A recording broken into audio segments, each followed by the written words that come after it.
24 മണിക്കൂറും ഫോണിലിരുന്ന നീ ഒരു പണിയില്ലേ നിനക്ക് വീട്ടിലല്ലേ? തിന്നാൻ മാത്രം താഴത്തേക്ക് ഇറങ്ങി വന്നാ മതി. എന്നെ പറഞ്ഞിട്ട കാര്യമുള്ളൂ. വെച്ചൊരുക്കി തരുന്നുണ്ടല്ലോ 3 നേരം. എന്തേന്ന് നിനക്ക് രാവിലെ തന്നെ ബാധ കയറിയ? നീ ഏറ്റവിടുന്ന് ആ ഫോൺ ഞാൻ തല്ലി പൊളിച്ച് കളയും ഞാൻ. ഓ, മനുഷ്യനൊരു സമാധാനം തരില്ല. ഏത് വരെ പണിയെടുത്തോണ്ടിരിക്കും. വല്യമ്മേ, ഞാൻ വീട്ടിൽ പണിയെടുക്കണില്ലേ? പിന്നെ നീ നന്നായി വീട്ടില് പണിയെടുക്കുന്നുണ്ട്. എന്തേ അമ്മയുടെ വഴക്ക് കിട്ടൂലേ? വെറുതെ ചീത്ത പറയാന്നേ, മനുഷ്യനൊരു സ്വസ്ഥതയില്ല. അല്ല മോളെ, നിനക്ക് എത്ര മാർക്ക്? 55%. 55%. 10ാം ക്ലാസ്സിലൊക്കെ നന്നായി മാർക്ക് വാങ്ങിയതല്ലേ നീ? നീ നന്നായി പഠിച്ചിരുന്നെങ്കിൽ നിനക്ക് നന്നായി മാർക്ക് കിട്ടില്ലേ?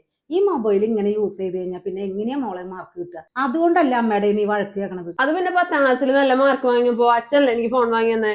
അതല്ലേ ഞാൻ നോക്കണം വല്യമ്മേ. അത് ശരി തന്നെയാ. 10ാം ക്ലാസ്സിൽ നല്ല മാർക്ക് വാങ്ങിച്ചപ്പോ അച്ഛൻ മോൾക്ക് ഒരു ഫോൺ വാങ്ങി തന്നു, ഒരു ഗിഫ്റ്റ് വാങ്ങി തന്നല്ലേ അത്? എന്ന് കരുതി അത് 24 മണിക്കൂർ അതിൽ തന്നെ നോക്കിയിരുന്നാല് ഈ +2 മാർക്ക് ഈ മാതിരി കുറഞ്ഞത് കൊണ്ടല്ലേ മോളെ? ഇനി നിനക്കൊരു കോളേജിൽ സീറ്റ് കിട്ടണമെങ്കിൽ, മാനേജ്മെന്റ് സീറ്റിലേക്ക് പോകണമെങ്കിൽ ലക്ഷങ്ങൾ എണ്ണി കൊടുക്കണം. അതിനുള്ള ശേഷി നിന്റെ അച്ഛനമ്മയ്ക്ക് ഇപ്പൊ ഉണ്ടാ മോളെ? അതുകൊണ്ടല്ലേ അമ്മ അച്ഛനൊക്കെ വഴക്ക് പറയുന്നത്. അപ്പൊ എനിക്ക് കോളേജിൽ മെറിറ്റ് സീറ്റ് കിട്ടില്ലേ? ഓടി, നിനക്ക് ഈ 55%-ൽ ഇനി കോളേജിൽ മെറിറ്റ് സീറ്റ്. മോളെ, കോളേജ് പ്രവേശനത്തിന്റെ ഘടനയെ കുറിച്ച് മോൾക്ക് വല്ലത് അറിയുമോ? ഇല്ല.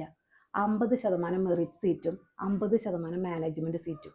50% മെറിറ്റ് സീറ്റ് എന്ന് പറയുന്നത് നമുക്ക് ഗവൺമെന്റ് ചെറിയ ഫീസിൽ കുട്ടികൾക്ക് പഠിക്കാനുള്ള സൗകര്യം ഉണ്ടാക്കിയിട്ടുള്ളതാണ്. മാനേജ്മെന്റ് സീറ്റിലാണെങ്കിലോ അവർ ചോദിക്കുന്ന തുക നമ്മൾ അടയ്ക്കണം. ലക്ഷങ്ങൾ അവർ ചോദിക്കും. അത് നമുക്ക് അടയ്ക്കാൻ നമുക്ക് പ്രാപ്തിയുണ്ടാ? അച്ഛൻ ഈ വീട് വെച്ചതിന് തന്നെ ലോൺ അടയ്ക്കാൻ ബുദ്ധിമുട്ടാണ്.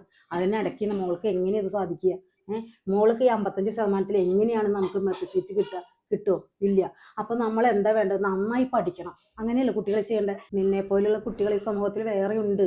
നിങ്ങൾക്കൊക്കെ ഒരു ലക്ഷ്യബോധം വേണ്ട മക്കളെ. കുടുംബത്തിന് താങ്ങും തണലായി തീരേണ്ടതല്ലേ നിങ്ങൾ? ഈ സാഹചര്യം മനസ്സിലാക്കി പഠനത്തിൽ നിന്ന് വ്യതിചലിക്കാതെ നിങ്ങൾ മുന്നോട്ട് പോകണം. കളിക്കേണ്ട, മൊബൈൽ യൂസ് ചെയ്യേണ്ടതെന്നല്ല പറയണത്. പഠനത്തിന് മുൻതൂക്കം കൊടുത്ത് നിങ്ങളുടെ ഭാവി സുരക്ഷിതമാക്കുക. അതുവഴി നാടിനും സമൂഹത്തിനും ചേർത്ത് പിടിക്കുകയും ചെയ്യുക.